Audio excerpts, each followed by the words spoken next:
Hello viewers, hi, this is Pooja. आज इस video में हम लोग सीयू से 2020 के क्वेश्चंस डिस्कस करने वाले हैं। ये questions reasoning and aptitude type के होंगे। ये जो क्वेश्चंस है आपको बीए, बीएड, बीए, एलएलबी और भी कोई एंट्रेंस एग्जाम या किसी भी तरह का एग्जाम जिसमें कि एप्टीट्यूड या रीजनिंग के क्वेश्चंस पूछे जाते हैं, उसके लिए बहुत ज़्यादा हेल्पफुल होता है। तो आइए स्टार्ट करते हैं हमारा क्वेश्चन का डिस्कशन। तो इसमें हमारा पहला जो क्वेश्चन है वो है कुछ इस तरह का। उसके लिए कुछ डायरेक्शंस दिए हुए हैं आपको। क्वेश्चन नंबर 1 to 5 के लिए आपका डायरेक्शन बिल्कुल कॉमन है। Find out which the answer choices completes the same relationship with the third word that is not paired। इस तरह के क्वेश्चंस में क्या होगा कि आपको ना क्वेश्चंस में 3 वर्ड दिए हुए होंगे। 2 वर्ड के बीच में ऑलरेडी रिलेशनशिप दिया रहेगा कि वो किससे कनेक्टेड है, और तीसरा वर्ड जो अनपेयर्ड है वो बताना होगा कि आपको उसका पेयरिंग किसके साथ किया जाए, और वो पेयरिंग कैसे करनी है इसका बेसिस देगा आपको जो 2 वर्ड्स के बीच का रिलेशनशिप गिवन होगा वो। तो आइए पहला क्वेश्चन देखते हैं। तो हमारा पहला क्वेश्चन है आज का, influenza is to virus as typhoid is to. यानी कि जिस तरह से इन्फ्लुएंजा वायरस से रिलेटेड है, टाइफाइड किससे रिलेटेड है? How is typhoid related to what? तो हमारे पास यहाँ पे 4 ऑप्शंस हैं, parasite, bacteria, protozoa and fever. तो पहले हम लोग फाइंड आउट करते हैं कि इन्फ्लुएंजा वायरस के साथ कैसे रिलेटेड है। तो मैं आपको बता दूं कि इन्फ्लुएंजा जो होता है वो एक तरह का डिजीज है, ओके। और ये वायरस जो होता है इन्फ्लुएंजा का काउज होता है। एक स्पेशल टाइप के वायरस से इन्फ्लुएंजा डिजीज ह्यूमंस में होती है। तो फिर यहाँ पर हम लोग ये फाइंड आउट करेंगे कि टाइफाइड किससे होता है। अगर इन्फ्लुएंजा का काउज वायरस है तो फिर टाइफाइड जो भी एक तरह का डिजीज ही है उसका काउज क्या है? तो ये बहुत ही सिंपल है। टाइफाइड जो होता है वो एक तरह के बैक्टीरिया से होता है, स्पेशल टाइप का बैक्टीरिया होता है, उसके कारण हमारे ह्यूमंस को टाइफाइड होती है। इट्स नॉट पैरासाइट, वो पैरासाइट नहीं होता, प्रोटोजोआ नहीं होता। और फीवर जो होता है वो टाइफाइड का सिम्टम होता है, नॉट काउज। यहाँ पर इन्फ्लुएंजा वायरस से काउज के कॉन्टेक्स्ट में रिलेटेड है। Virus is the cause of influenza, so typhoid का काउज क्या हो जाएगा? बैक्टीरिया। तो इसका आंसर हो जाएगा बी, बैक्टीरिया। बेकरी जिस तरह ब्रेड से रिलेटेड है, ब्रिक किससे रिलेटेड है? Bread is to bakery as brick to. यानी कि ब्रेड का मैन्युफैक्चरिंग यूनिट क्या होता है? बेकरी। ब्रेड को बेकरी में तैयार किया जाता है। उसी तरह ब्रिक को कहाँ तैयार किया जाता है? तो हमारे पास 4 ऑप्शंस है, furnace, mine, mint and kiln. Furnace वो स्ट्रक्चर होता है जहाँ पे किसी चीज़ को हीट किया जाता है बहुत ही हाई टेम्परेचर पे। ये इंडस्ट्रीज वगैरह में यूज़ होता है, बड़े बड़े इंडस्ट्रीज में। ये बेसिकली मेटल्स के स्मेल्टिंग में यूज़ होता है। हमारे पास दूसरा ऑप्शन जो है वो है माइन। माइन मतलब होता है खदान, यानी कि जमीन को खोद करके जो नेचुरली ऑर्गेनिक सब्सटेंस होते हैं जो जमीन में पाए जाते हैं, बेसिकली मिनरल्स, उसको निकालने के लिए माइन में हम लोग जाते हैं। मिंट, मिंट वो प्लेस है जहाँ पे कॉइन्स, टोकन्स या मेडल्स को मैन्युफैक्चर किया जाता है। Kiln, kiln is a furnace where things are heated for baking, drying, etc। यानी किसी चीज़ को बेक करने के लिए, सुखाने के लिए या पकाने के लिए जो हीट किया जाता है जिस प्लेस पे, उसको किल्न कहते हैं। तो यहाँ पर बेसिकली ईंट को रॉ तैयार करके इसमें पकाया जाता है, जिसके बाद जो रॉ ब्रिक होता है वो हार्ड हो जाता है। या फिर इस जगह पर पोएट्री आइटम्स को भी पकाया जाता है, यानी कि मिट्टी के जो रॉ स्ट्रक्चर बने होते हैं उनको पकाया जाता है ताकि वो स्ट्रॉन्ग और हार्ड हो जाए। तो ब्रिक का मैन्युफैक्चरिंग यूनिट क्या हो जाएगा? किल्न। तो हमारा सही आंसर होगा D. Restaurant is to menu as library is to.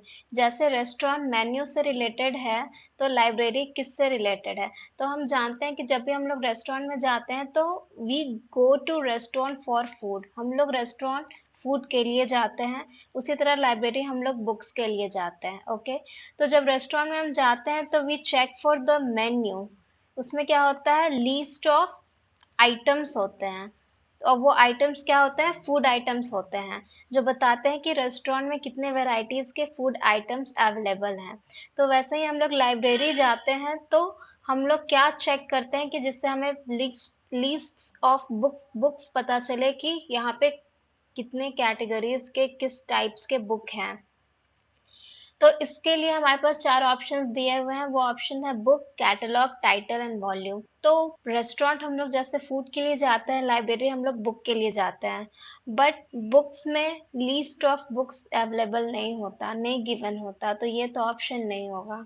Catalogue क्या होता है, वो लिस्ट ऑफ आइटम, कैटलॉग मतलब होता ही है लिस्ट ऑफ आइटम जिसमें हम लोग डिस्प्ले करते हैं।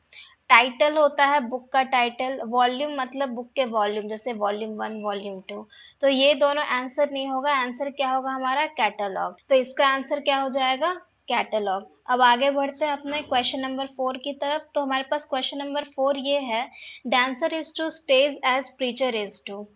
डांसर जिस तरह स्टेज से रिलेटेड है, प्रीचर किससे रिलेटेड है।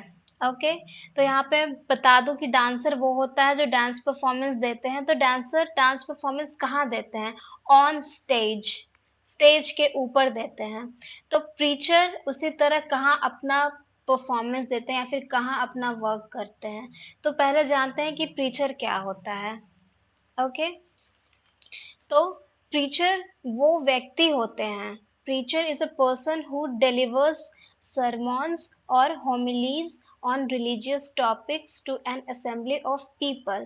प्रीचर वो व्यक्ति होते हैं जो रिलीजियस बातों पे, रिलीजियस थिंग्स पे क्या करते हैं, ज्ञान देते हैं, अच्छी अच्छी बातें करते हैं। तो हमें बताना है कि वो प्रीचर वो बातें कहाँ करते हैं। ओके, तो इसके लिए हमारे पास 4 ऑप्शंस हैं, assembly, state, pulpit and church. यानी कि इन चारों में से ये बताना होता है कि प्रीचर का प्लेटफॉर्म क्या है अपनी बातों को कहने का। तो पहले जानते हैं ये चारों होते क्या हैं। असेंबली मतलब होता है group of people. Okay, simply group of people. तो कहीं भी ग्रुप ऑफ पीपल है जो कॉमन पर्पस के लिए गैदर हुए हों, साथ आए हों, जिनका पर्पस कॉमन हो, उसको असेंबली कहते हैं। स्टेट मतलब होता है, स्टेट मतलब होता है कि अपनी बात को कितनी क्लियरिटी के साथ एक्सप्रेस करना, उसको स्टेट कहते हैं। ओके, पल्पिट का मतलब होता है एक प्लेटफॉर्म, बेसिकली चर्च में, जहां पर से प्रीचर जो होता है वो अपनी बात को, रिलीजियस टॉपिक्स को कहता है। पल्पिट का ये डिफिनेशन ही होता है। पल्पिट बेसिकली चर्च में मिल पाया जाता है, जहाँ से प्रीचर्स जो होते हैं अपनी बात को कहते हैं। और चर्च हम जानते हैं क्रिश्चियन का वर्शिप बिल्डिंग होता है। ये एक तरह का बिल्डिंग है जहाँ पे क्रिश्चियन वर्शिप के लिए जाते हैं। तो इसी तरह जो प्रीचर जो होते हैं वो कहाँ अपने लेक्चर को या फिर अपनी रिलीजियस बातों को कहते हैं, bye standing on the pulpit, उस प्लेटफॉर्म को कहते हैं पल्पिट। तो हमारा आंसर क्या हो जाएगा, सी, पल्पिट। 5वां क्वेश्चन है, sound is to muffled as colour is to. जैसे कि साउंड मफल्ड से रिलेटेड है, तो कलर किससे रिलेटेड है। तो इसके लिए हमारे पास 4 ऑप्शंस दिए हुए हैं, humid, pungent, bright and faded. तो मफल्ड का मतलब होता है नॉट लाउड। साउंड के कॉन्टेक्स्ट में मफल्ड का मतलब होता है नॉट लाउड, यानी कि किसी तरह के डिस्ट्रैक्शन के वजह से या किसी तरह के रुकावट के वजह से अगर साउंड हमें साफ ना सुनाई दे या फिर साउंड हमें धीमी सुनाई दे, तो उसको कहते हैं मफल्ड साउंड। तो साउंड कैसे हो गया, मफल्ड। तो उसी के कॉन्टेक्स्ट में जिस तरह के साउंड और मफल्ड के बीच रिलेशन है कि साउंड का कम होना, ओके, ये किस तरह रिलेटेड है, साउंड का कम होना, उसी तरह कलर के कम होने को क्या बोलेंगे। तो यहाँ पे 4 ऑप्शंस है हमारे पास, humid, pungent, bright and faded. तो आइए सबका मीनिंग देखते हैं क्या होता है। ह्यूमिड का मतलब होता है, ह्यूमिड का मतलब होता है रिलेटिवली हाई। और ह्यूमिड का जो हम लोग वर्ड यूज करते हैं वो बेसिकली हम लोग हवा में वाटर के कंसंट्रेशन को मेजर करते हैं कि हवा में अगर नमी ज्यादा है तो कहते हैं कि बहुत ही आज का वेदर ह्यूमिड था, ह्यूमिडिटी ज्यादा थी। अगर हवा में नमी ज्यादा होती है यानी कि वाटर ड्रॉपलेट्स के कंसंट्रेशन ज्यादा होती है तो इसका ह्यूमिड का मतलब होता है रिलेटिवली हाई। तो ऑब्वियस है यहाँ पे हम लोग नॉट लाउड की बात कर रहे हैं यानी कि कम, लो की बात कर रहे हैं। ओके, और ये रिलेटिवली हाई की तरफ डायरेक्ट कर रहा है तो ह्यूमिड तो आंसर नहीं हो सकता। नेक्स्ट है हमारा पंजेंट। पंजेंट का मतलब होता है किसी चीज की हार्ड स्मेल, यानी कि बिल्कुल हार्ड स्मेल। किसी चीज की खुशबू बहुत तेज आती है जब, तो उसको पंजेंट स्मेल कहते हैं। तो यहाँ पे भी हार्ड स्मेल यानी कि बहुत ज्यादा स्मेल आ रहा है, हाई क्वांटिटी में स्मेल आ रहा है, बहुत ही तेज। और जबकि साउंड मफल्ड से लो के कॉन्टेक्स्ट में रिलेटेड है तो ये क्या हो जाएगा, ये भी आंसर नहीं होगा। ब्राइट का मतलब होता है चमकदार, शाइनिंग, शाइनिंग होता है यानी कि जब कोई चीज बहुत ज्यादा लाइट को रिफ्लेक्ट करती है तो उसको ब्राइट कहते हैं। तो ये भी हमारा कलर के साथ पेयर्ड नहीं होगा क्योंकि ये लो नहीं हाई की तरफ डायरेक्ट कर रहा है। अब फेडेड का मतलब होता है, डिक्शनरी में इसका मीनिंग होता है ग्रेजुअली डिक्रीज करना, यानी कि ग्रेजुअली कोई चीज चीज का डिक्रीज होना और फिर डिसअपियर हो जाना। ओके, यानी कि जैसे कि कलर्ड क्लोथ्स को जब हम लोग धोते हैं तो जब उसका कलर गिर जाता है, धोने के बाद कलर छोड़ देता है तो हम लोग कहते हैं कि कपड़ा फेडेड हो गया, फेड हो गया। फेड का मतलब होता है कि उसका कलर कम गया। तो कलर का कम होने के कॉन्टेक्स्ट में कौन सा वर्ड ज्यादा सुटेबल है, तो फेड। तो हमारा ऑप्शन क्या हो जाएगा, डी। तो हमारे नेक्स्ट क्वेश्चन के लिए डायरेक्शन अब चेंज हो रही है। तो हमारे नेक्स्ट क्वेश्चन 6 to 8 के लिए डायरेक्शंस कुछ इस तरह हैं। Filling the blanks in the series by looking at the letter pattern. ये कह रहा है कि जो क्वेश्चंस होंगे उसमें फिलिंग द ब्लैंक्स टाइप के होंगे, उसमें आपको ब्लैंक को भरना है एक लेटर के पैटर्न को एनालाइज करते हुए। तो हमारा छठा क्वेश्चन है, ये आपको कुछ वर्ड्स दिए हुए हैं, 4 वर्ड्स दिए हुए हैं, 5वें वर्ड की जगह आपको ब्लैंक दिया है। आपको फाइंड आउट करना है कि 5वें ब्लैंक में क्या होगा। तो इसके लिए आपको जो 4 वर्ड्स आगे दिए हैं उसके लेटर पैटर्न को समझना होगा। तो इसके 4 ऑप्शंस कुछ इस तरह हैं। तो अब देखते हैं कि इसमें लेटर को एनालाइज कैसे किया जाए। तो यहाँ पे देखिए सारे वर्ड्स में 3-3 लेटर्स हैं तो हम लोग एक एक पोजीशन के लेटर को पहले एनालाइज करते हैं। सबसे पहले फर्स्ट पोजीशन के लेटर को एनालाइज करते हैं। पहले वर्ड का पहला पोजीशन पे क्यू लेटर है, दूसरे वर्ड के पहले पोजीशन पे आर है, तीसरे वर्ड के पहले पोजीशन पे एस है और चौथे वर्ड के पहले पोजीशन पे टी है। ओके, तो यहाँ पे हम लोग गौर से देखें तो हमें पता चलेगा कि ये जो पहले लेटर्स हैं वो अल्फाबेटिकल ऑर्डर्स में हैं, QRST। तो हमारा नेक्स्ट क्या होगा, EU। ओके, तो जैसे ही हमें पता चला कि हमारा पहला लेटर U होगा तो ऑप्शन C और ऑप्शन D पहले डिस्कार्ड हो जाएगा। अब हम लोग सेकेंड लेटर को एनालाइज करें, तो सेकेंड लेटर को एनालाइज करें तो पता चलता है कि सेकेंड लेटर में सब में ए ही होगा, तो यहाँ पे हम लोग ए लिख देंगे। अब तीसरे लेटर को एनालाइज करते हैं तो तीसरा लेटर है R, then S, T, U. ये भी बिल्कुल क्लियर है कि ये अल्फाबेटिकल ऑर्डर को फॉलो कर रहा है। आर के बाद एस, एस के बाद टी, टी के बाद यू, यू के बाद वी। तो हमारा आंसर क्या हो गया, UAV। तो हमारा आंसर कौन सा हो जाएगा, ऑप्शन ए। तो इसका आंसर क्या होगा, ऑप्शन ए। तो अब हम लोग बढ़ते हैं हमारे दूसरे क्वेश्चन की तरफ। तो हमारा 7th क्वेश्चन के लिए भी डायरेक्शन वही है और क्वेश्चन है ये। इसमें भी आपको लेटर्स के पैटर्न को एनालाइज करके यहाँ पे क्या कौन सा वर्ड आएगा ये आपको बताना है। आपके ऑप्शंस है ये 4। तो हम लोग फर्स्ट पोजीशन के लेटर को एनालाइज करना शुरू करते हैं। तो पहले पोजीशन पे है S, then T, U, then blank then W। तो हम लोग देखते हैं कि ये पैटर्न क्या है। तो ये भी बिल्कुल क्लियर है कि ये अल्फाबेटिकल ऑर्डर को फॉलो कर रहा है, STU, then here it should be V। तो जैसे ही पता चला कि पहला लेटर वर्ड का V होगा, तो हम सबसे पहले इन तीनों को डिस्कार्ड कर देंगे। तो हमारा ऑप्शन के लिए क्या ही बचता है, ये ऑप्शन सी। तो सी हमारा आंसर होगा। ये तो बाय चांस ऐसा ऑप्शन आया कि 3 ऑप्शन डिस्कार्ड हो गए, तो हमारा सी आंसर हो गया। अगर कोई भी ऑप्शन और बचता है साथ में, तो हमें अदर 2 पोजीशन के लेटर्स को भी एनालाइज करना चाहिए। जैसे कि सेकंड पोजीशन पे है सी, देन उसके बाद डी स्किप करके उसके बाद ई लिखा हुआ है, ई के बाद एफ स्किप करके जी लिखा है, जी के बाद एच स्किप करके आई लिखा है, आई के बाद जे स्किप करके के लिखा है। उसी तरह तीसरी पोजीशन में डी के बाद ई को स्किप करके एफ लिखा है, एफ को के बाद जी को स्किप करके एच लिखा है, एच के बाद आई को स्किप करके जे लिखा है, और जे के बाद के को स्किप करके एल लिखा है। तो यहाँ पे एक एक वर्ड्स को स्किप किया गया है। तो ये तरीका होता है पैटर्न्स को समझने का। तो हमारा आंसर हो जाएगा सी, VIJ।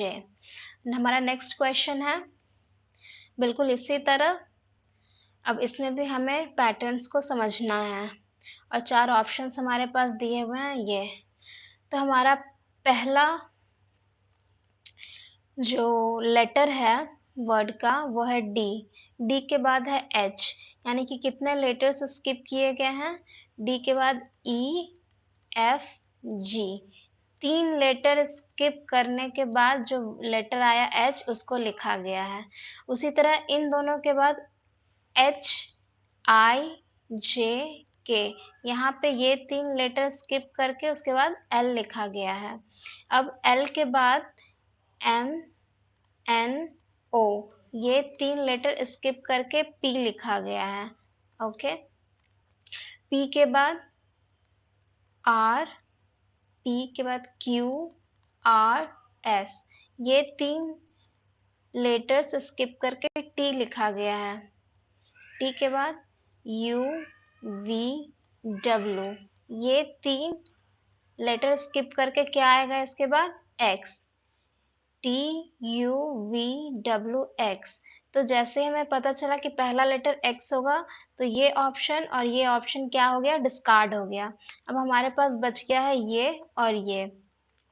इन दोनों ऑप्शन में ध्यान से देखा जाए तो सेकंड पोजीशन पे जो लेटर है बिल्कुल सेम है।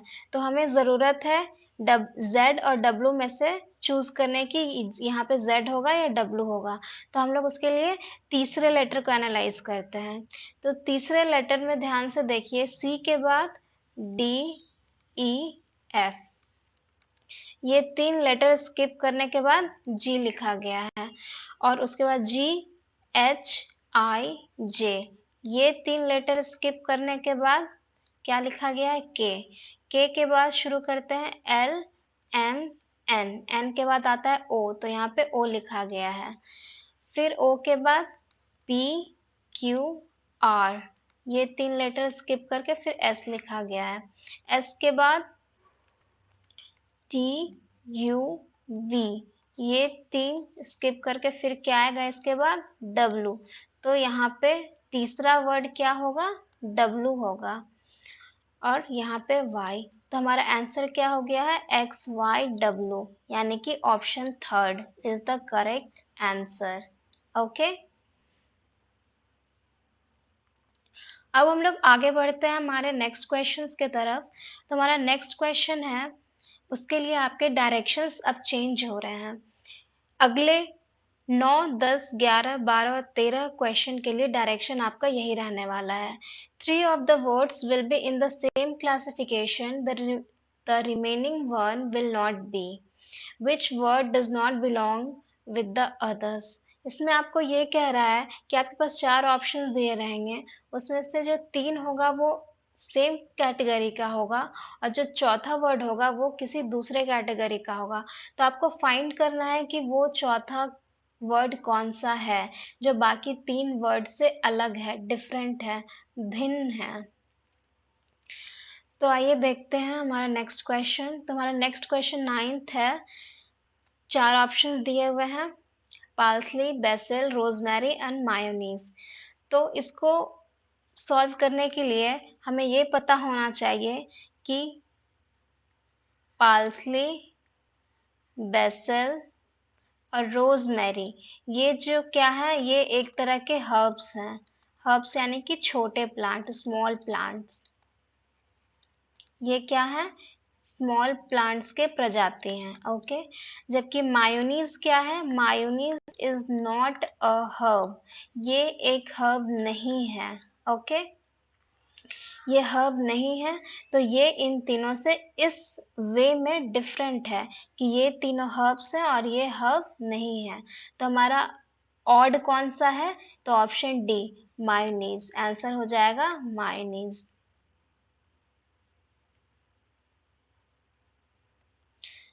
अब हम लोग बढ़ते हैं हमारे नेक्स्ट क्वेश्चंस की तरफ। तो नेक्स्ट क्वेश्चन हमारा है क्वेश्चन नंबर 10। इसमें आपको 4 ऑप्शंस दिए हुए हैं, dodge, flee, duck and avoid. इसको सॉल्व करने के लिए आपको इन चारों वर्ड्स की मीनिंग पता होने इम्पोर्टेंट है। Dodge, duck and avoid,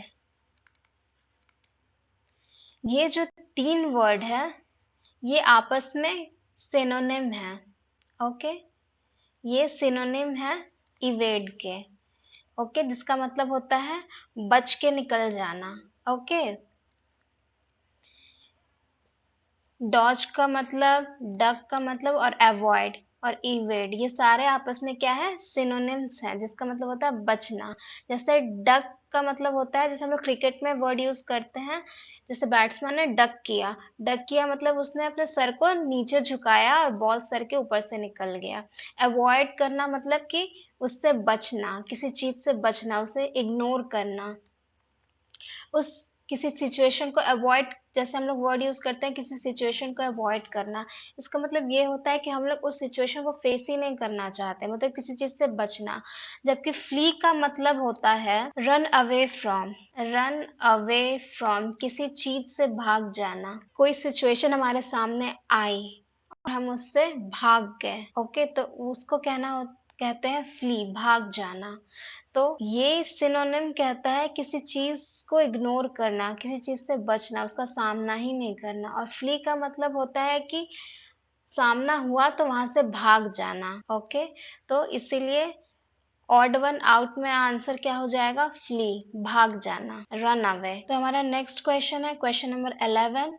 question number 11 में आपके पास 4 ऑप्शंस हैं, fair, favourable, just and equitable. इसके लिए इनके मीनिंग्स पे ध्यान दीजिए। फेयर का मतलब होता है अनबायस्ड, अनबायस्ड होना, कोई भी डिफरेंस ना करना, किसी में बिल्कुल सही काम करना, बिना पक्षपात किए, पक्षपातहीन होना, फेयर का मतलब होता है। फेवरेबल का मतलब होता है अप्रूवल के टर्म में, एक्सप्रेसिंग अप्रूवल, यानी कि किसी चीज को अप्रूवल देना या अप्रूवल देने के कंडीशन को फेवरेबल कहा जाता है। कि किसी चीज को हम अप्रूव करते हैं तो उसका हम लोग फेवर करते हैं, किसी के डिसीजन को फेवर करना, यानी कि हम लोग उसके डिसीजन को अप्रूव करते हैं, मानते हैं। जस्ट का मतलब यहाँ पे जस्टिस के टर्म में है, यानी कि न्याय। इक्विटेबल यानी कि इक्वल मानना, सबको, सब कुछ इक्वल रखना। तो हम लोग यहाँ पे ध्यान देंगे कि अनबायस्ड, जस्टिस और इक्वल, ये सारी बातें हमें इम्पार्शियल होना के तरफ इंडिकेट कर रही है। इम्पार्शियल यानी कि किसी भी चीज में पार्शियलिटी ना करना, डिफरेंस ना करना, एक दूसरे को एक किसी चीज से अलग ना दिखाना, सबको एक मानना। तो ये 3 वर्ड जो है वो एक तरह के मीनिंग को इंडिकेट कर रही है, जबकि फेवरेबल जो है वो इन तीनों मीनिंग्स के अलावा कोई और ही मीनिंग वो इंडिकेट कर रहा है। तो हमारा यहाँ पे ऑड क्या हो जाएगा, फेवरेबल। फेवरेबल यहाँ पर ऑड हो जाएगा, क्योंकि फेवरेबल एक्सप्रेस कर रहा है अप्रूवल को, बाकी जो तीन है वो किसको बता रहे हैं, इम्पार्शियल होना बता रहे हैं, कि बायस ना होना। तो अब हम अपने नेक्स्ट क्वेश्चन की तरफ बढ़ते हैं। तो अब हमारा नेक्स्ट क्वेश्चन क्या है, हमारा नेक्स्ट क्वेश्चन है एक्यूट, ऑब्ट्यूज, पैरेलल और राइट। तो इसमें जो एक्यूट है और ऑब्ट्यूज है और जो राइट है, ये होता है टाइप्स ऑफ एंगल। ये सारे टाइप्स ऑफ एंगल हैं। पहला एक्यूट, इसका मतलब होता है वो एंगल जिसका मेजरमेंट 90 डिग्री से कम हो। सेकंड है ऑब्ट्यूज। ऑब्ट्यूज एंगल वो एंगल को कहते हैं जिसका मेजरमेंट 90 से ऊपर हो। तीसरा राइट एंगल, वो एंगल जिसका मेजरमेंट एग्जैक्टली 90 डिग्री हो। तो ये जो तीन होते हैं वो टाइप्स ऑफ ट्राइंगल एंगल होते हैं। जबकि पैरेलल जो होता है वो टाइप्स ऑफ एंगल नहीं होता है। पैरेलल टाइप्स ऑफ एंगल नहीं होता है, इसीलिए ये इन तीनों से डिफरेंट है। तो ऑड कौन सा हो गया, पैरेलल। तो हमारा आंसर क्या हो जाएगा, सी, पैरेलल। क्योंकि ये तीन जो है वो एक कैटेगरी में आते हैं, वो टाइप्स ऑफ एंगल के, इनका सेम क्लासिफिकेशन है। जबकि पैरेलल का does not belong to that classification. जो इन तीन क्लासिफिकेशन के बारे में यहाँ बात की गई है उसमें पैरेलल बिलोंग नहीं करता है। तो इसीलिए ये ऑड हो गया। तो हमारा आंसर हो जाएगा सी, पैरेलल।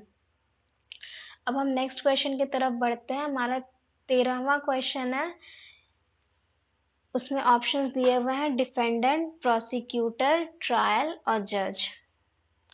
यहाँ पे जो डिफेंडेंट होते हैं वो क्या होता है, प्रोसिक्यूटर क्या होते हैं और जज क्या होते हैं, ये जानना ज़रूरी है। तो ये जो टर्म्स होते हैं वो लॉ के कॉन्टेक्स्ट में हैं, लॉ के कॉन्टेक्स्ट में। जज यानी कि जो जजमेंट देते हैं, ओके, जज जजमेंट देते हैं। प्रोसिक्यूटर होता है कि जिसने केस फाइल की, उसके लॉयर को प्रोसिक्यूटर कहते हैं। और डिफेंडेंट जो होता है जो उसको डिफेंड करते हैं, ओके, जो प्रोसिक्यूटर को डिफेंड करते हैं, जो उसके अगेंस्ट में बोलते हैं, तो उसको डिफेंडेंट कहते हैं। ओके, तो जज यहाँ पर क्या है, वो एक पर्सन है। डिफेंडेंट क्या है, वो एक पर्सन है। प्रोसिक्यूटर क्या है, वो भी एक पर्सन है। बट जो ट्रायल होता है, ट्रायल के पार्ट्स होते हैं डिफेंडेंट, प्रोसिक्यूटर और जज। ट्रायल्स के पार्ट होते हैं, they are parts of trial. ये तीनों मिल के ट्रायल बनाते हैं। तो trial is not a person, trial कोई पर्सन नहीं है, इसीलिए ये अलग है इन तीनों से। ओके, तो ऑड कौन सा हो गया, ट्रायल। तो हमारा आंसर हो जाएगा सी, ट्रायल। क्वेश्चन नंबर 14 हमारा ये है, 5 plays A, B, C, D and E are to be staged from Monday to Friday of week. On each day, only one play will be staged. D or E shouldn't be either the first or last to be staged. E should be immediately followed by C. B should be staged immediately after D. One play is staged between A and B. तो फिर question में पूछा जा रहा है which is the first play to be staged. तो इसमें जितने भी कंडीशंस दिए हुए हैं हम लोग सबको सेटिस्फाई करते हुए पैटर्न फाइंड आउट करना है कि कौन सा प्ले किस दिन होना चाहिए। ओके, तो हम लोग यहाँ पर टेबल बना रहे हैं, Monday, Tuesday, Wednesday, Thursday, Friday, okay, Monday to Friday होना था। अब वो कह रहे हैं कि एक दिन में कोई एक ही प्ले स्टेज्ड होगा और ये दिया है कि D and E should not either be the first और द लास्ट, ये दोनों फर्स्ट और लास्ट नहीं होने चाहिए। Okay, E should be immediately followed by C, यानी कि ई के बाद जिस दिन भी ई प्ले स्टेज किया जाए उसके नेक्स्ट डे जस्ट सी होना चाहिए, यानी कि ई के बाद क्या आना चाहिए, C. And B should be staged immediately after D, यानी कि डी के बाद कौन सा होना चाहिए, प्ले बी।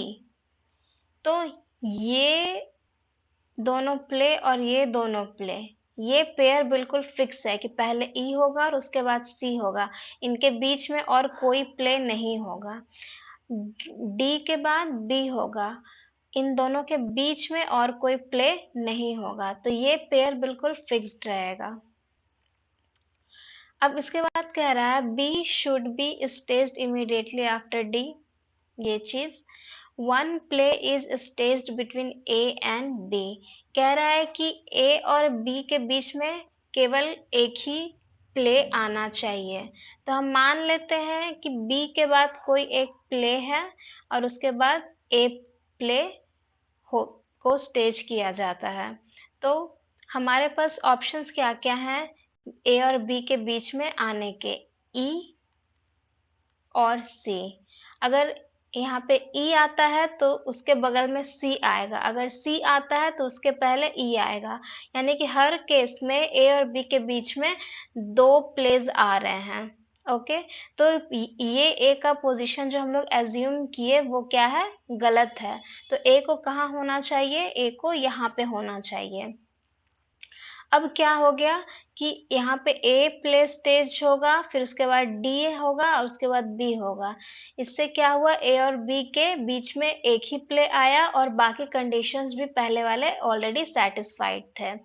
ओके, तो अब हमारे पास दो पैटर्न मिले, ई सी और ए बी डी, ये बिल्कुल फिक्स्ड है इनके पोजीशंस। अब हमें इन दोनों में डिसाइड करना है कि पहले ई सी होगा या ए बी डी। तो हमारे पास दो पॉसिबिलिटीज बनती है, ई सी ए बी डी या ए बी डी ई सी।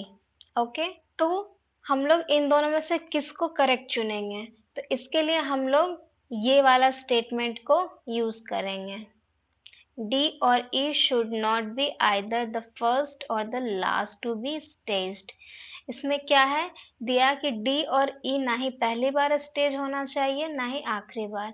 तो इस वाले पैटर्न में E जो है सबसे पहले स्टेज हो रहा है, सबसे पहले दिन, यानी कि ये वाला पैटर्न हमारा गलत है। सही पैटर्न कौन सा है, ये।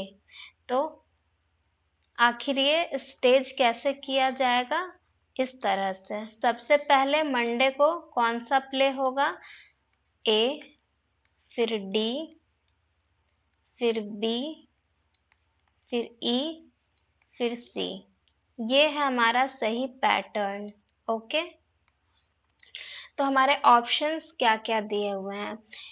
क्वेश्चन पूछा जा रहा है कि which is the first play to be staged, पहला प्ले कौन सा सबसे पहले स्टेज होगा मंडे को, ए। तो हमारा आंसर क्या हो जाएगा, ए। तो आंसर होगा first option, that is a. अब हम लोग नेक्स्ट क्वेश्चन की तरफ बढ़ते हैं। तो हमारे पास हमारा नेक्स्ट क्वेश्चन है 15 नंबर। वो ये कह रहा है in certain code selection is coded as this, selection को इसकी तरह कोड किया गया है। तो पूछ रहा है what will be the code for Americans, American को कैसे कोड किया जाएगा। हमारे पास चार ऑप्शंस ये दिए हुए हैं। तो इसमें ध्यान से देखिए, एस को किससे रिप्लेस किया गया है, क्यू से। ई को रिप्लेस किया गया है सी से। एल को रिप्लेस किया गया है जे से।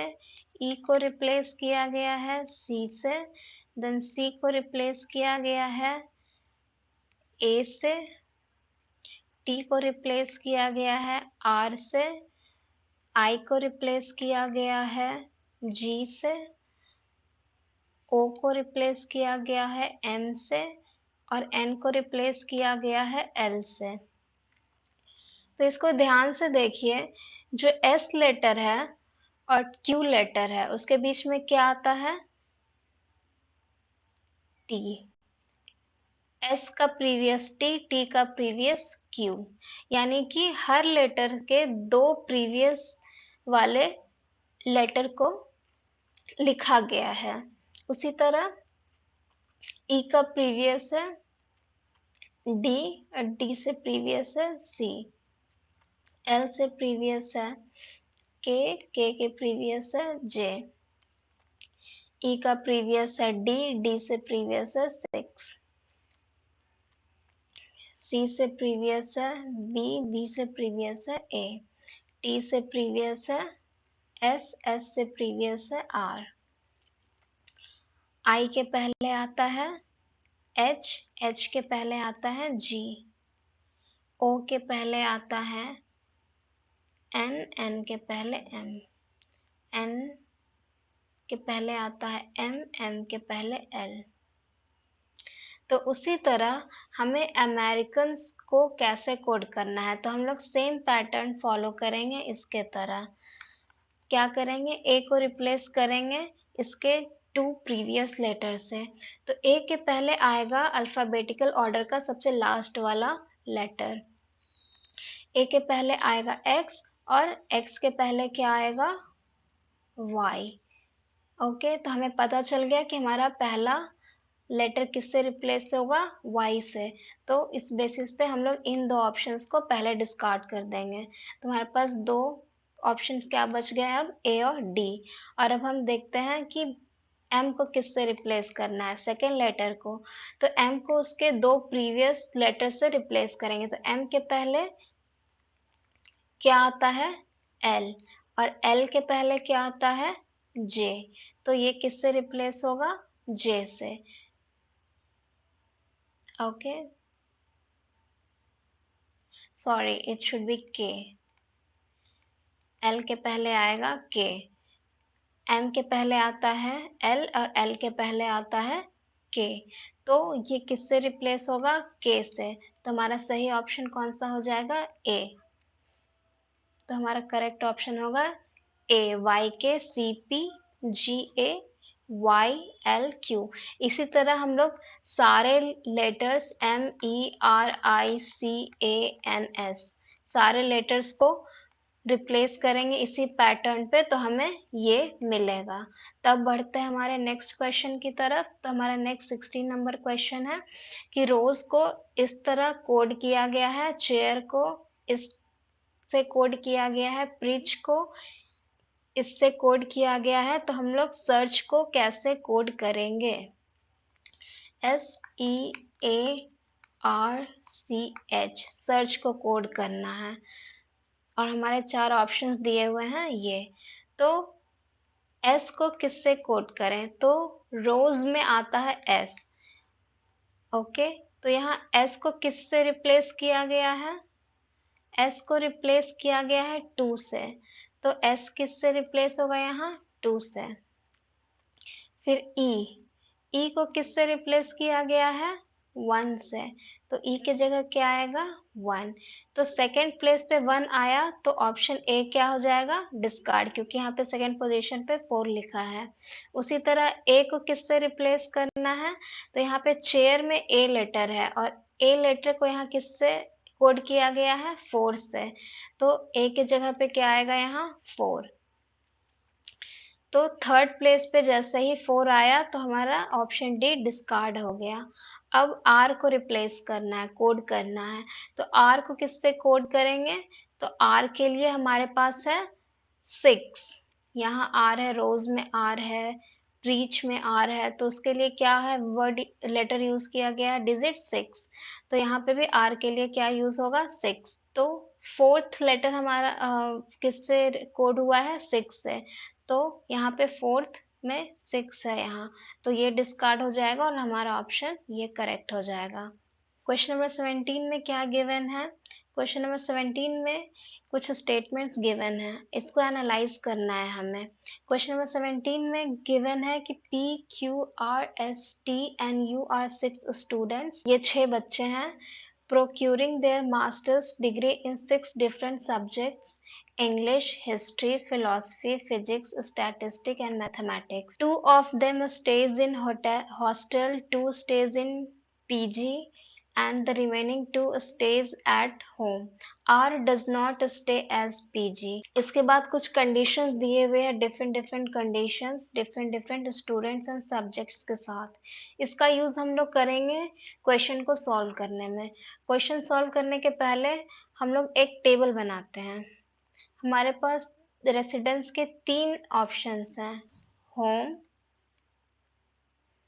Then PG, then hostel. Okay, और हमारे पास डिफरेंट सब्जेक्ट्स क्या हैं, और एक सब्जेक्ट कोई एक ही बच्चा पढ़ता है, यानी कि हमारे पास 6 बच्चे हैं और 6 सब्जेक्ट्स हैं: English, history, philosophy, physics, statistic and mathematics.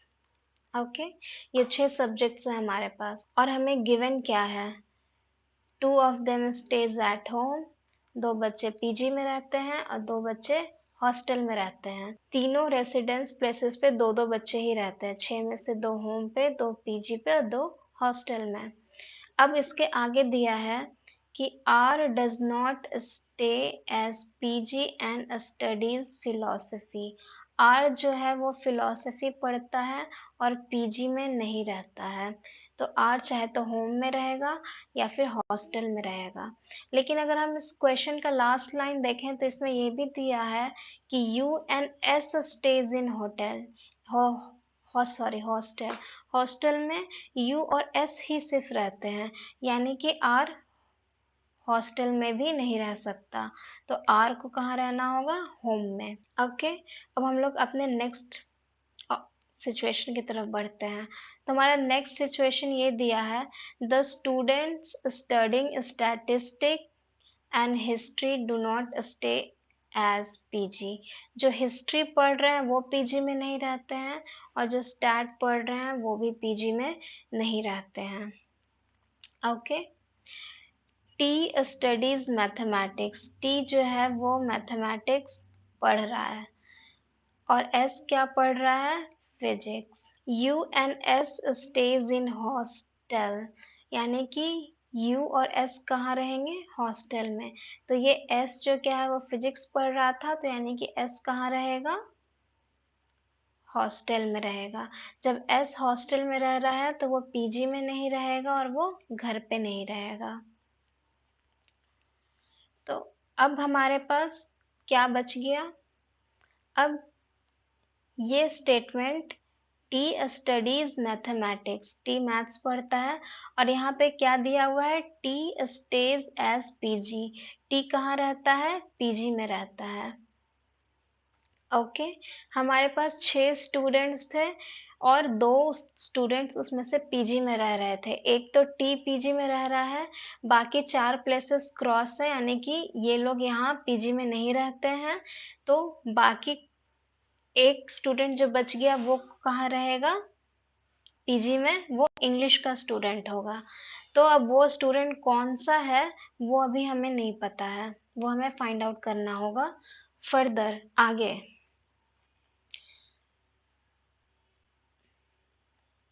यहाँ पे टी पीजी में रह रहा है तो वो हॉस्टल में और होम में नहीं रहेगा। ओके, अब हम लोग आगे बढ़ते हैं।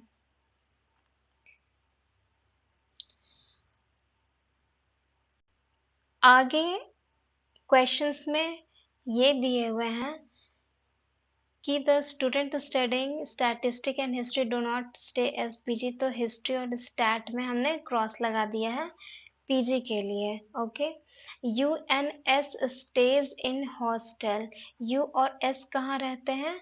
हॉस्टल में रहते हैं। तो ये फिक्स है कि यहाँ पे कोई ना कोई स्टूडेंट रहेगा पीजी में। अब वो कौन सा स्टूडेंट है ये हमें नहीं पता है। तो ऑब्वियसली अगर यहाँ कोई रहेगा तो वो बच्चा यहाँ नहीं रहेगा और यहाँ बिल्कुल भी नहीं रहेगा। ओके,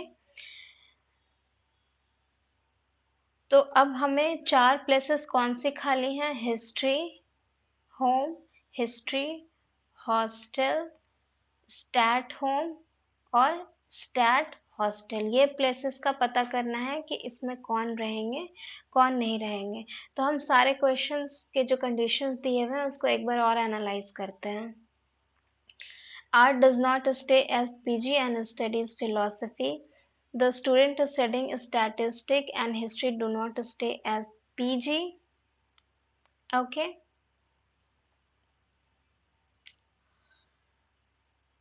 अब T studies mathematics. T जो है वो मैथमेटिक्स पढ़ रहे हैं and S studies physics. Okay. U and S stays in hostel. Okay, you और एस कहाँ रहेंगे? हॉस्टल में रहेंगे। तो यहाँ पे एस ऑलरेडी हॉस्टल में स्टे कर रहा है, तो चाहे तो यू यहाँ होगा, नहीं तो यू यहाँ रहेंगे। तो इसका डिसीजन हम लोग कैसे लेंगे कि यू कहाँ रहेगा? हमारे क्वेश्चन में गिवन है कि क्यू कहाँ रहता है? Q stage at home. Q home में रहता है, तो होम के लिए 2 ही स्पेस खाली है, ये और ये। तो हम लोग को क्यू को चाहे तो यहाँ रखना होगा, नहीं तो यहाँ रखना होगा। तो हम लोग मान लेते हैं कि क्यू यहाँ हम लोग पुट करते हैं कि क्यू स्टैट पढ़ता है और वो होम में रहता है। तो जब यहाँ क्यू रह रहा है तो यहाँ नहीं रहेगा। तो यू कहाँ रहेगा? यू का पोजीशन बस ये फिक्स है। जब यू यहाँ रहेगा तो यहाँ कोई नहीं रहेगा, तो इस जगह पे कौन रहेगा? पी। इस तरह से होम में 2 बच्चे रह रहे हैं, आर एंड क्यू। पीजी में रह रहे हैं पी एंड टी। और हॉस्टल में कौन रह रहे हैं? You and S. ओके, तो 6 बच्चे 6 जगह फिक्स हो गए। तो अब हमारे पास ऑप्शन ये है कि पूछा जा रहा है कि कौन सा कॉम्बिनेशन गलत है। जो मैथमेटिक्स पढ़ रहा है वो पीजी में है, ऑब्वियसली जो मैथ्स पढ़ रहा है वो पीजी में है, ये ऑप्शन सही है, गलत नहीं है। जो इंग्लिश पढ़ रहा है वो हॉस्टल में रिसाइड कर रहा है, गलत। जो इंग्लिश पढ़ रहा है वो कहाँ रह रहा है? पीजी में रह रहा है, यानी कि ये ऑप्शन गलत है। जो फिलॉसफी पढ़ रहा है वो होम में रह रहा है, जो फिलॉसफी पढ़ रहा है वो होम में रह रहा है, ये बिल्कुल सही है। और जो फिजिक्स पढ़ रहा है वो हॉस्टल में रह रहा है, जो फिजिक्स पढ़ रहा है वो हॉस्टल में ही रह रहा है, तो ये भी सही है। तो हमारा जो इनकरेक्ट कॉम्बिनेशन है वो कौन सा है? बी। तो हमारा आंसर क्या हो जाएगा? बी हो जाएगा। क्वेश्चन नंबर 18 और वो कुछ इस तरह से है। क्वेश्चन में दिया है कि Hari was looking through the family photo album which has a photo of each of its parent, each of his grandparents, all the way up to each of his great great great grandparents. How many photographs were in the album? इसके लिए हमारे पास 4 options ये दिए हुए हैं, 12, 48, 36 and 62। तो इस क्वेश्चन को सॉल्व करने के लिए हम लोग शुरू करते हैं हरीश से। ओके, तो suppose this is Harish. Okay, H for Harish. Harish के फैमिली फोटोग्राफ में क्या होंगे? हरीश के mother and father. Okay, I denote this as 1 1। ये हरीश के मॉम है, ये हरीश के डैड है। ओके, सपोज करें वो उसके 2 पेरेंट हैं। अब हरीश के ग्रैंड पेरेंट्स कौन होंगे? एक होंगे उसके मॉम के पेरेंट्स यानी उसके नाना नानी, और एक होंगे उनके फादर के पेरेंट्स यानी उसके दादा दादी। ये हो गए हरीश के पेरेंट्स, ये हो जाएंगे हरीश के ग्रैंड पेरेंट्स। ओके, फिर इनके पेरेंट्स,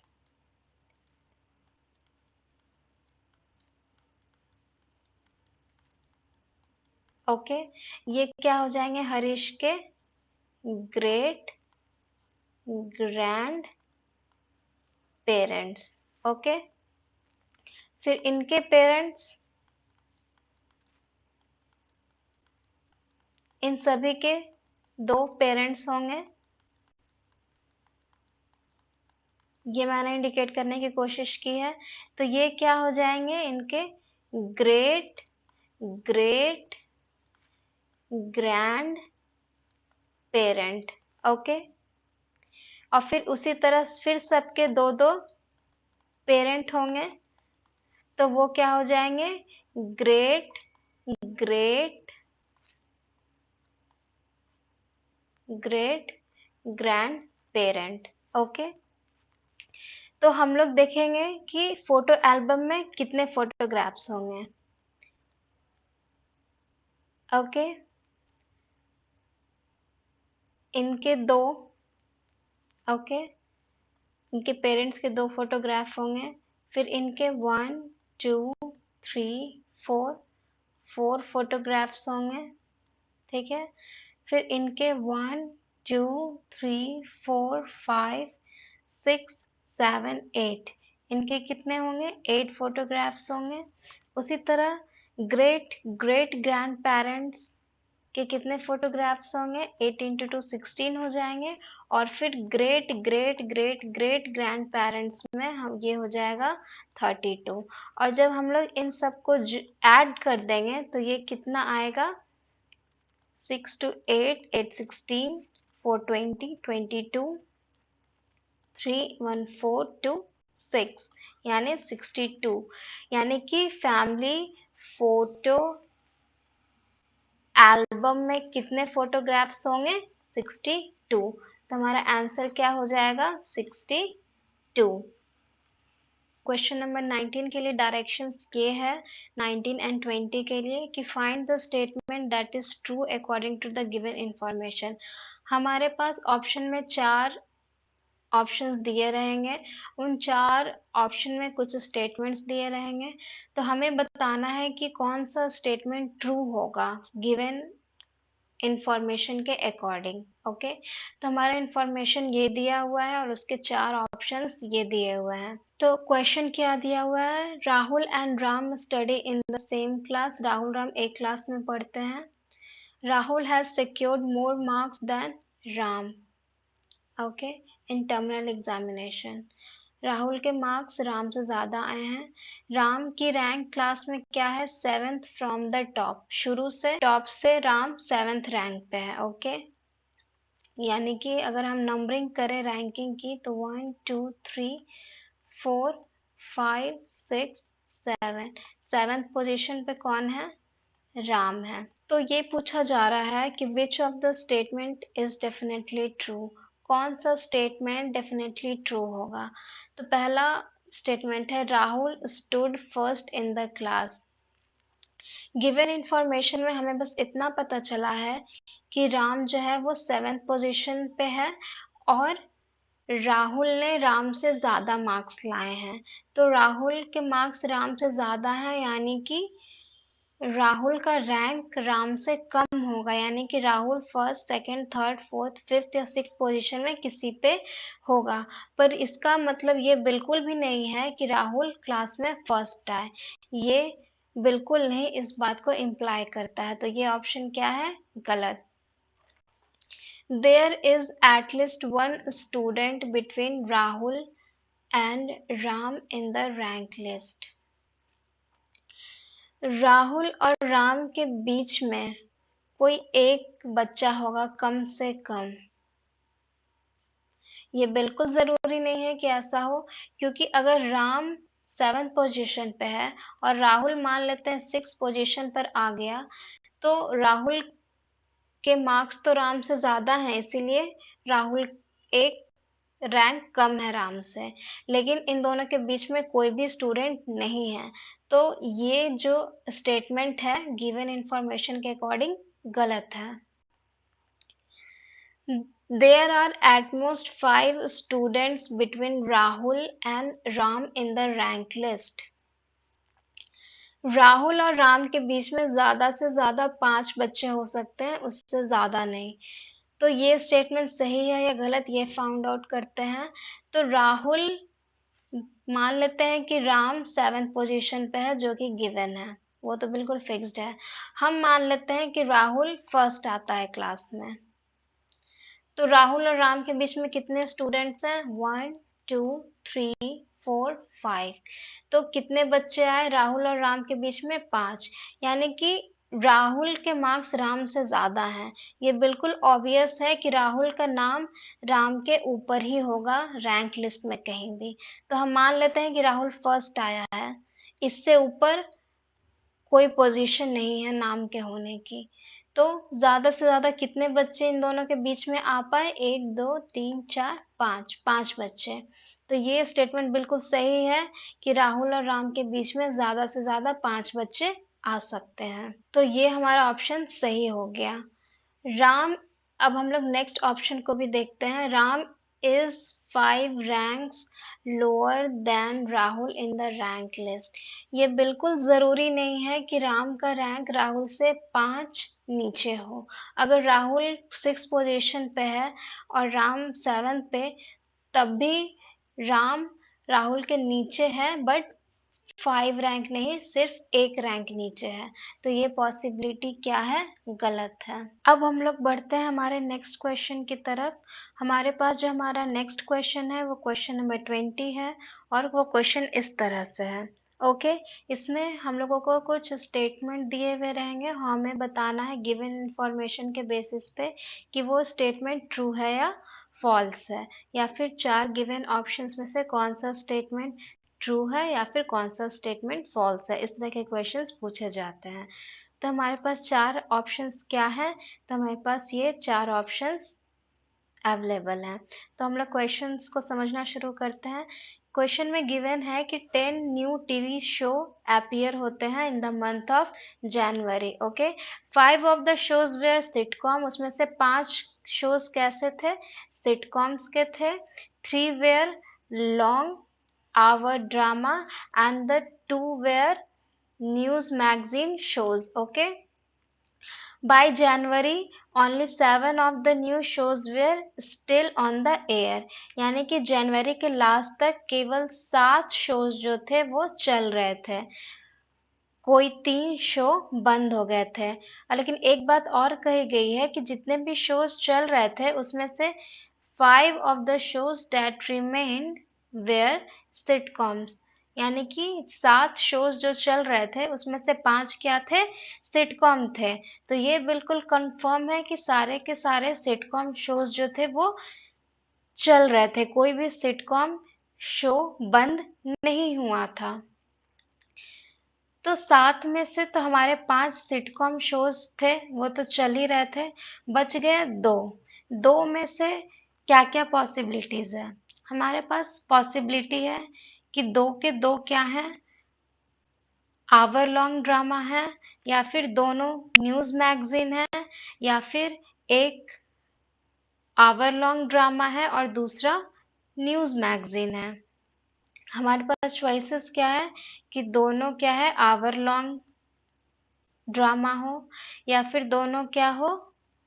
न्यूज मैगजीन ड्रामा हो, शोज हो, या फिर एक आवर लॉन्ग और दूसरा न्यूज मैगजीन शो हो।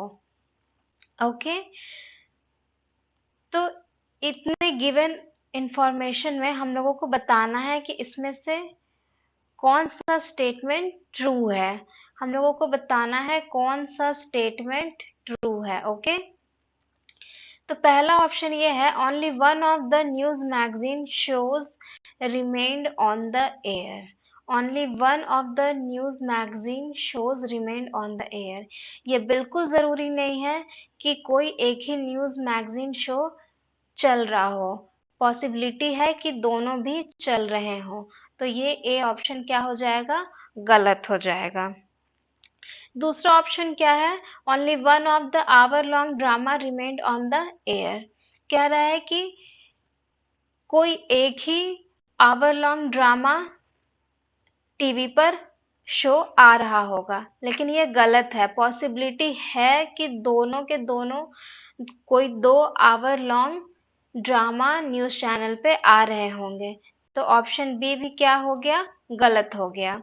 तीसरा है television viewers prefer sitcom over hour long dramas. जो टेलीविजन व्यूअर्स हैं वो सिटकॉम को ज़्यादा प्रेफर कर रहे हैं लॉन्ग ड्रामा के कॉन्टेक्स्ट में या फिर उनके रिलेटिव में। तो ये बात भी हम लोग 100% गारंटी के साथ नहीं कह सकते हैं। ओके, डी ऑप्शन क्या है? डी ऑप्शन कह रहा है कि at least one of the shows that was cancelled was an hour long drama. Okay, यहाँ से हम लोग कह सकते हैं कि कम से कम एक तो लॉन्ग आवर ड्रामा कैंसिल जरूर हुआ होगा। इसके लिए हम लोग ये तीनों पॉसिबिलिटीज चेक करते हैं। अगर पहली पॉसिबिलिटी हम लोग मानते हैं कि दोनों के दोनों शोज, 5 के अलावा जो 2 शोज बच गए जो चल रहे थे वो दोनों आवर लॉन्ग हो, इस सिचुएशन में भी टोटल 3 आवर लॉन्ग ड्रामास थे जिसमें से कि 2 चल रहे हैं, तो एटलीस्ट 1 तो कैंसिल्ड हुआ ही। अगर ये दोनों न्यूज़ एंड मैगजीन शोज हैं तो इसमें भी 3 long hour long dramas cancelled हुए, तो ये भी ट्रू है। अगर एक आवर लॉन्ग ड्रामा है और दूसरा न्यूज़ एंड मैगजीन शो है तो इसमें भी एटलीस्ट एक तो कैंसिल हुआ ही हुआ। तो जो ऑप्शन डी है वो 100% ट्रू है और बाकी जो 3 ऑप्शंस हैं वो गलत है या फिर उसमें कंफ्यूजन है। ये एमसीक्यू क्वेश्चन है इसीलिए इसमें ऑप्शन डी हमेशा ट्रू होगा। अगर ये मल्टीपल चॉइस क्वेश्चन रहता तो सी की पॉसिबिलिटी 50-50 में हो सकती थी। ओके, तो चूंकि ये एमसीक्यू क्वेश्चन है इसीलिए इसका करेक्ट ऑप्शन क्या होगा? Option number D is the correct option. Question number 21 and इसमें डायरेक्शंस ये है क्वेश्चन नंबर 21 से 25 के लिए कि identify the next number in the series. आपको कुछ नंबर के सीरीज दिए हुए रहेंगे और कुछ सीरीज के बाद खाली ब्लैंक दिया होगा, आपको बताना है कि उस ब्लैंक में कौन सा नंबर आएगा। तो हमारा पहला क्वेश्चन है ये और उसके 4 ऑप्शंस दिए हुए हैं ये 4। तो हमारा सीरीज क्या है? 8, 16, 64, 128, 512 एंड 1024। तो ये पैटर्न कैसे आगे बढ़ रहा है हमें ये फाइंड आउट करना होगा। तो हम लोग इसको ध्यान से देखें तो ये कुछ इस तरह से है। 8 में अगर हम लोग 2 को मल्टीप्लाई कर देंगे तो 16 आएगा। 16 में अगर हम लोग 4 को मल्टीप्लाई करेंगे तो 64 आएगा। 64 को 2 से मल्टीप्लाई करेंगे तो 122 आएगा, सॉरी 128। 128 को 4 से मल्टीप्लाई करेंगे तो 512 मिलेगा। 512 को 2 से मल्टीप्लाई करेंगे तो 1024 मिलेगा। तो ये पैटर्न कैसे है कि पहले को 2 से मल्टीप्लाई करो, फिर 4, फिर 2, फिर 4, फिर 2, देन अगेन मल्टीप्लाइड बाय 4। जब इसको 4 से मल्टीप्लाई करेंगे तो हम लोगों को इसका आंसर क्या मिलेगा? 4096। तो इसका आंसर क्या हो जाएगा? 4096। अब हम लोग नेक्स्ट क्वेश्चन की तरफ बढ़ते हैं। Question number 22। क्वेश्चन नंबर 22 का सीरीज ये दिया हुआ है, इसमें आपको फिलिंग द ब्लैंक्स भरना है पैटर्न को पहचान के और आपके 4 ऑप्शंस ये दिए हुए हैं। ओके, तो इस सीरीज को ध्यान से अगर आप देखें तो 2 में अगर हम लोग 3 को मल्टीप्लाई कर देंगे तो 6 मिलेगा। 6 में 3 को ऐड करेंगे तो 9 मिलेगा। 9 में 3 को मल्टीप्लाई करेंगे तो 27 मिलेगा। 27 में जब हम लोग 3 को ऐड करेंगे तो 30 मिलेगा।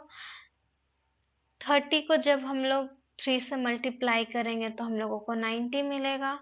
90 को जब हम लोग 3 ऐड करेंगे तो 93 मिलेगा। तो पैटर्न इस तरह से चल रहा है, पहले हम लोग 3 से मल्टीप्लाई किए, फिर ऐड किए, फिर मल्टीप्लाई किया, फिर ऐड किया, फिर मल्टीप्लाई किया, फिर ऐड किया। तो नेक्स्ट हम लोग क्या करेंगे? इसको 3 से मल्टीप्लाई करेंगे। तो जब हम लोग इसको 3 से मल्टीप्लाई करेंगे तो हमें क्या मिलेगा?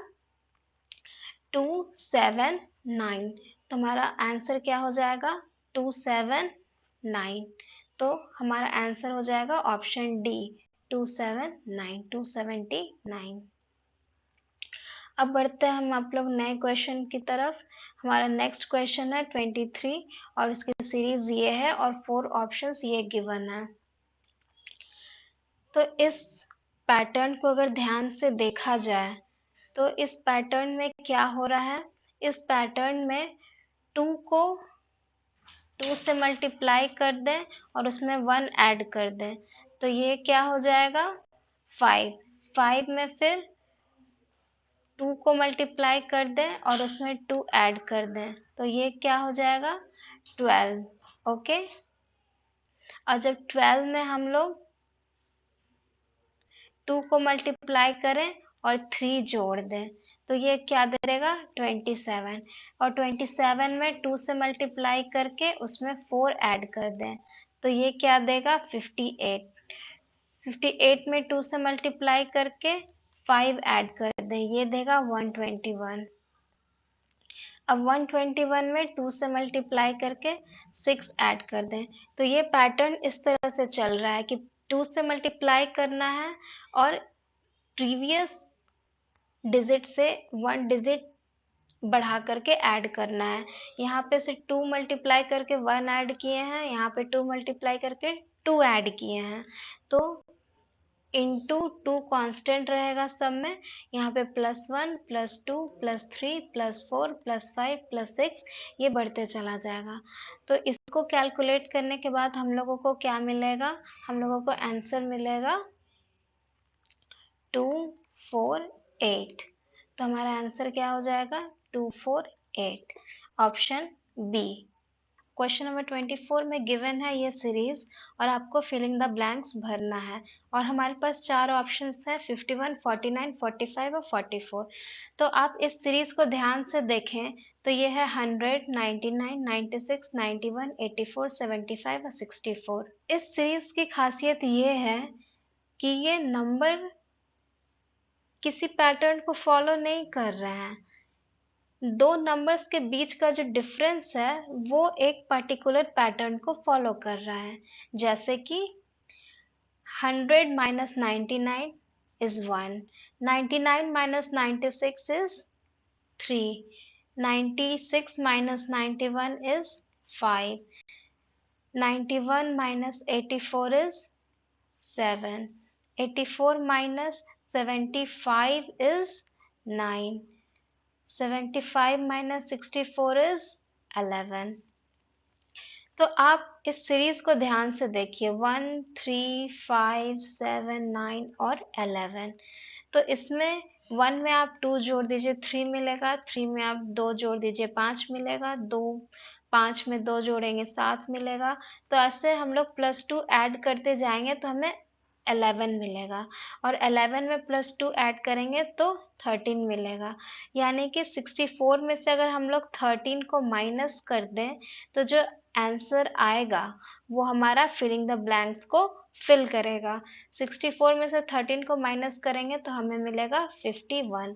तो हमारा आंसर क्या होगा 51, यानी option A is the correct answer. अब हम लोग बढ़ते हैं हमारे नेक्स्ट क्वेश्चंस की तरफ। हमारा नेक्स्ट क्वेश्चन है और इस वीडियो का लास्ट क्वेश्चन है 25 और 25 क्वेश्चन ये कह रहा है कि हमारे पास ये सीरीज ऑफ नंबर्स दिए गए हैं तो इसके ब्लैंक को फिल करना है और हमारे पास 4 ऑप्शंस ये हैं। ये क्वेश्चन भी बहुत स्पेशल है क्योंकि इसमें आपको एक नंबर स्किप करके पैटर्न्स को पहचानने हैं।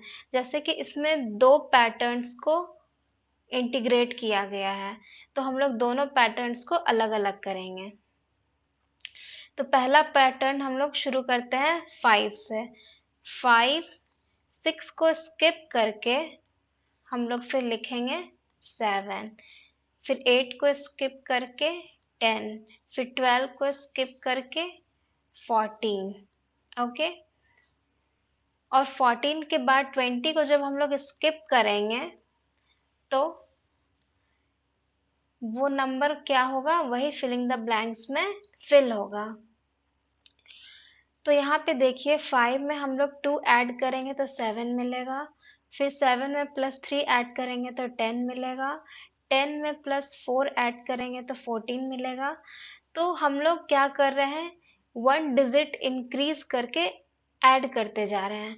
पहले 2 ऐड किए, फिर 3 ऐड किए, फिर 4 ऐड किए, तो 14 में हम लोग क्या ऐड करेंगे, +5 ऐड करेंगे, तो ये क्या आ जाएगा, 19 आ जाएगा। तो यहाँ पे कौन से डिजिट आएंगे, यहाँ पर 19 आएगा। ओके, हमने क्या किया है इस क्वेश्चन में, एक बार मैं फिर से बता रही हूँ कि हमने जो सीरीज लिया है इसमें 2 सीरीज का कॉम्बिनेशन है। ओके, 2 डिफरेंट पैटर्न्स के सीरीज का, 5, 7, 10, 14, ये एक अलग सीरीज को फॉर्म कर रहे हैं। 5, 7, 10, 14 +2 +3 +4 एंड +5। ओके, और इसमें दूसरी सीरीज क्या है, 6, 8, 12, 20, ये अलग सीरीज बना रही हैं। ओके, तो जब ये सीरीज को फॉलो करेंगे तो हमें 19 के बाद वाले डिजिट मिलेंगे। ओके, ये हम लोगों को फाइंड करने के लिए नहीं कहा गया है, इसलिए हम लोग बस इस सीरीज को एनालाइज करके अपने आंसर तक पहुंच जाएंगे। तो हमें आंसर क्या मिला है, 19 मिला है, यानी कि option B is the correct answer.